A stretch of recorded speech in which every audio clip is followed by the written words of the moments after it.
Hey everybody, welcome to Raising Vibrations. You're with Simon today, and in today's video, we're going to be looking at the full moon in Gemini, and this is for the 30th of November 2020, and this full moon is going to be accompanying the lunar eclipse pattern energy. So something very significant, and there's definitely going to be some big changes occurring for us energetically at a more subterranean level, but we're going to see how this is going to play out on the surface as a radical shift in how we're going to, as a society, interact with each other. Okay, so let's look quickly at this here. I want to share some attention to. Actually, before I jump into that, I just want to draw attention to those of you that are new to this video or new to Raising Vibrations channel, that there is a playlist to which I talk about Mars Direct, the Scorpio new moon that took place, looking at the Jupiter and Pluto conjunction. And of course, this is a series of videos that is supporting on the road to the Great Conjunction that will take place at the end of the year on the 21st of December, which is a really significant pattern of energy. So within the context of this video, we're looking at the lunar eclipse's impact as we progress from where we are today to that actual conjunction, and how it's contributing to what will essentially occur on this conjunction, and how it's seeding in the awareness for that new conjunction that's going to take place. This is between Jupiter and Saturn in Aquarius, okay? And I've talked about it in other videos in terms of what they represent, and the video on the Great Conjunction will also contain a lot of information around that as well. All right, so that playlist will be in the description and the links below. Okay, so first thing that we want to do is, what is an eclipse? Okay, so basically it's when the new and full moons align with the nodes of the moon. Okay, so the nodes of the moon are now, as you know, the north nodes in Gemini, the south nodes in Sagittarius. And so every single month we're going to have a new and we're going to have a full moon. So we are having a new moon happening on the south node, and we're having a full moon, which is this, happening on the north node. So an eclipse is when we have a new and a full moon align with the nodes of the actual moon itself. Okay. And this happens when twice throughout the year, not eclipses, but every 6 months we will have an eclipses, and the sun actually goes around the natural zodiac, and of course it will make one conjunction to the south node when it's in, like in this case, Sagittarius, and it will make a conjunction to the north node at some point. That was early in the year when that happened. So these are gateways. These are deeply significant new and full moons, because they're not just affecting us individually, but they have got a very collective-esque expression to them. So this goes in hand with the Neptune direct that's taking place 2 days before. So Neptune's going to be freshly moving into a completely new direction at the time that we have this full moon in Gemini. So there's a lot of attention around this Neptune square the nodes, which again, did a video that you can go and check out and what that means, around how this is going to become more and more anchored into our awareness for the next 6 months. Okay, so I do encourage you to go and check out where this lands in your chart, by the way, where this new and full moon pattern is going to be landing.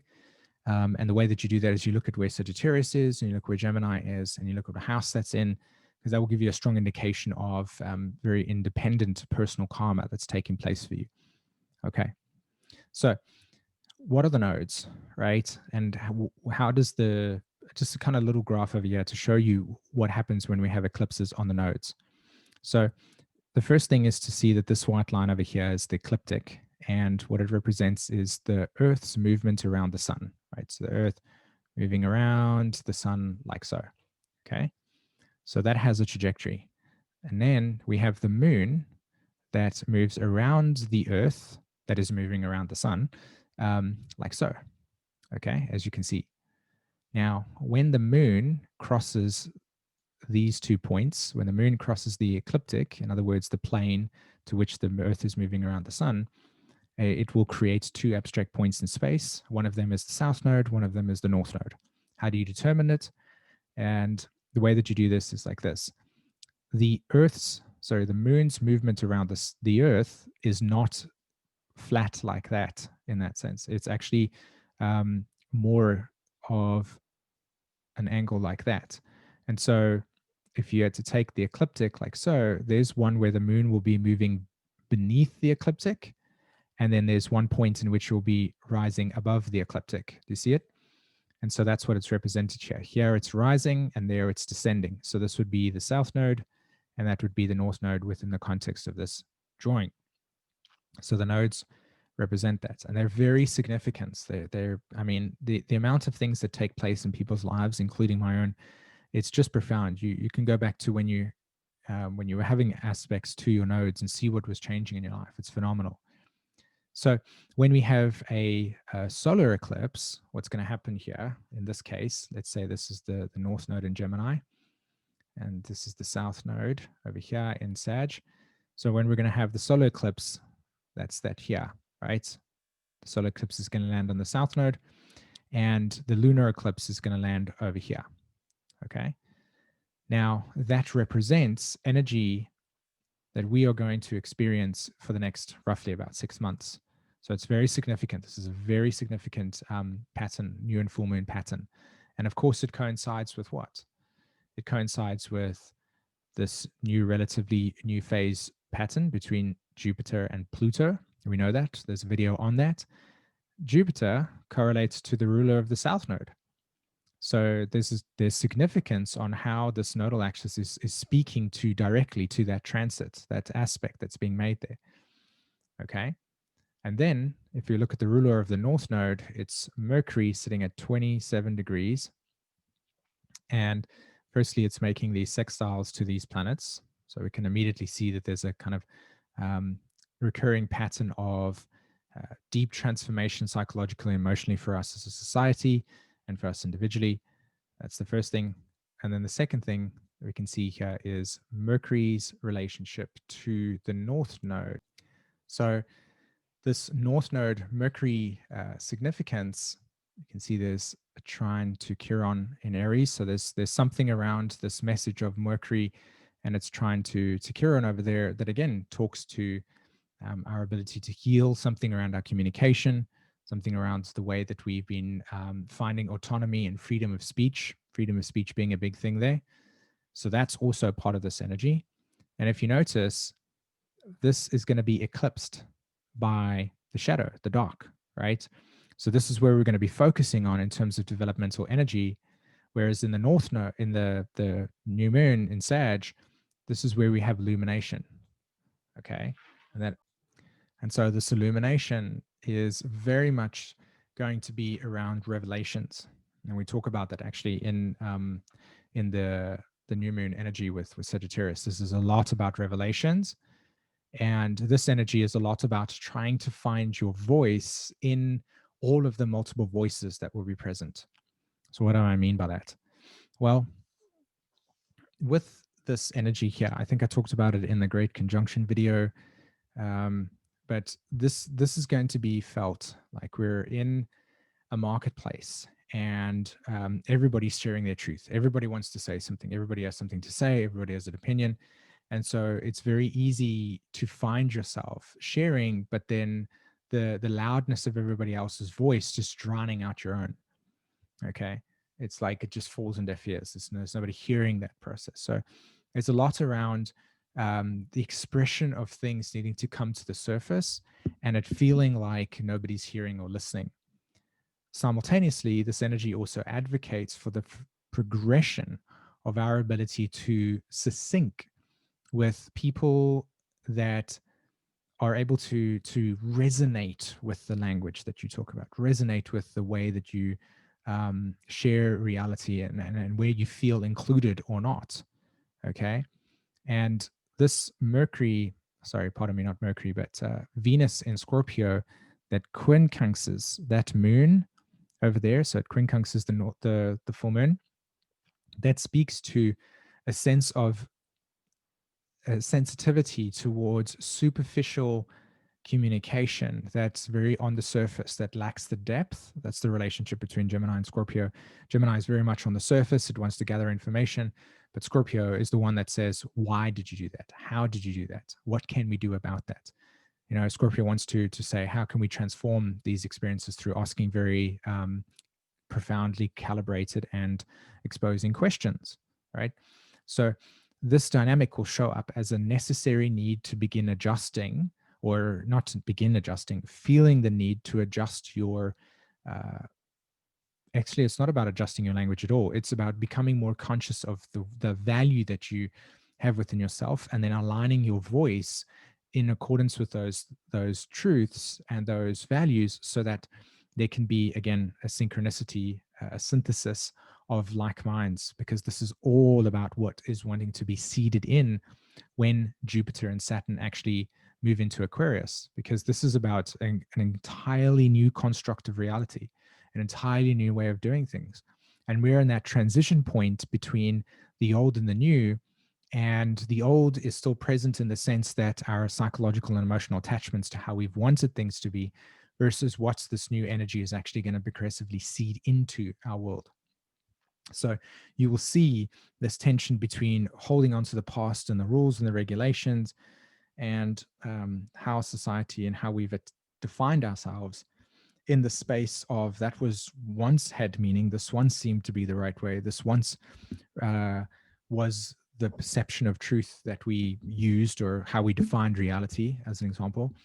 And the other side is going to be something along the lines of a new world that is emerging, but it hasn't become grounded into the fabric of our society yet. And so it can feel like there is just a lot of dissonance around. You know, it can feel like there's a mismatch psychologically and emotionally within the skirts of your own field of perception, how you see things, um, and what things appear to be and what things that really are. That's another thing that will come along with this pattern, is a stronger um, struggle to know what information is really real or not.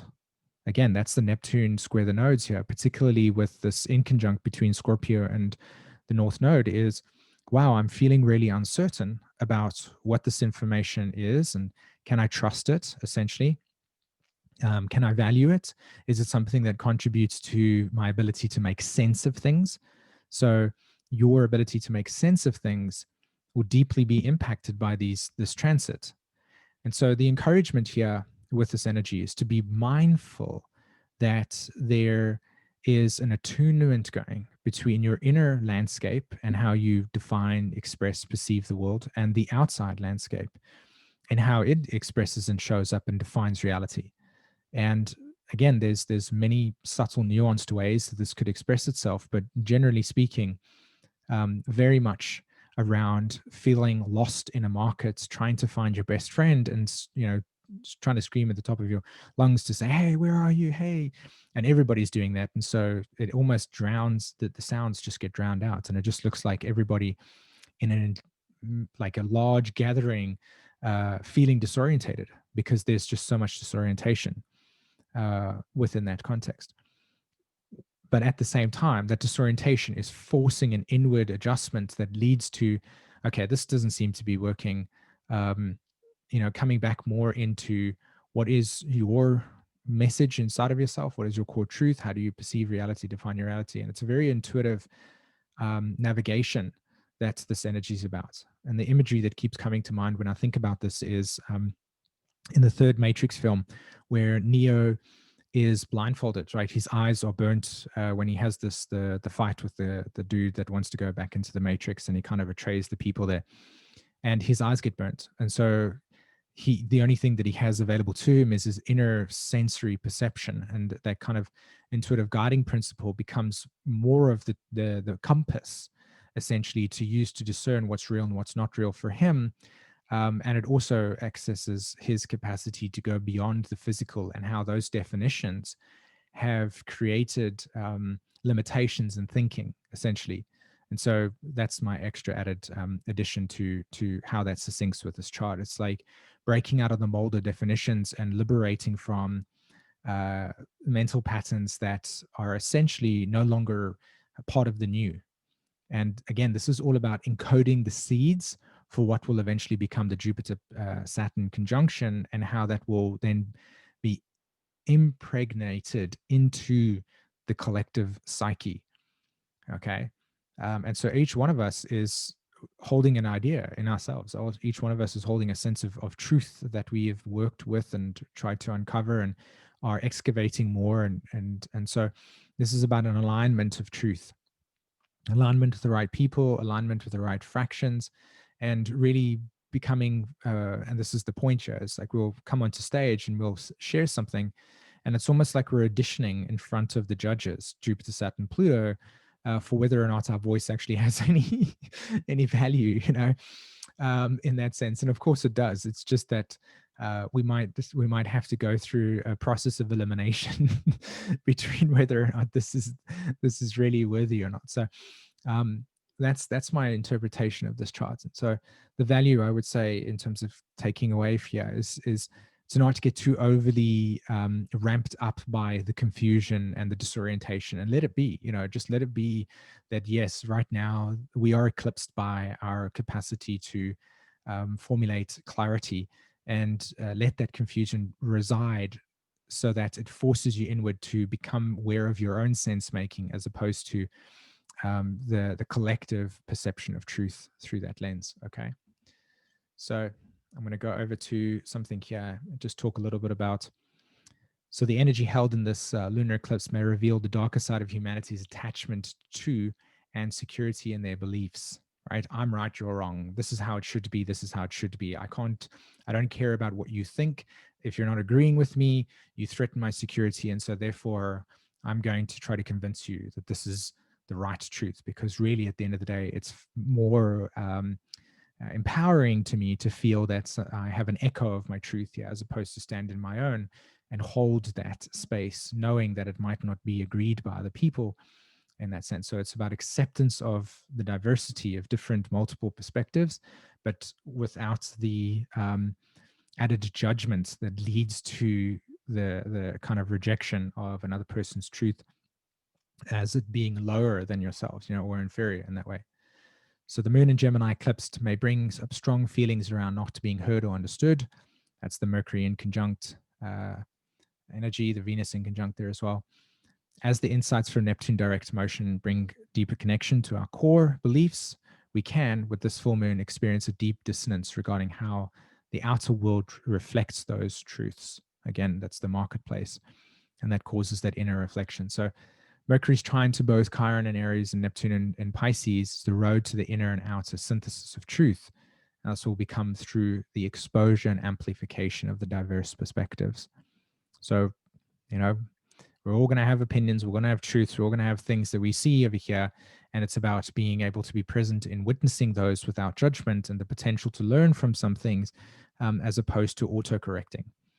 So through the reflection of the dissonant voices, we're given the opportunity to clearly see where we personally stand and what we inwardly resonate to.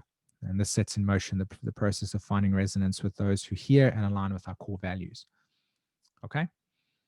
All right, peeps, don't forget our website. I'll post everything in the description and the comments below. We've got our astrology school, where if you if you want to invest in and enroll in our astrology school, we're also offering the immersion astrology as something that comes along with it for free. All of this is in our description and comments below. We've got our Patreon community that we're nurturing through videos that and group calls that we're going to be having, or we've had one already that we're having to support everybody. So go check out our Patreon if you want to participate within our community range as well. Okay. All right, my friends, have an amazing day, and I hope that you're well. Take care. Bye-bye.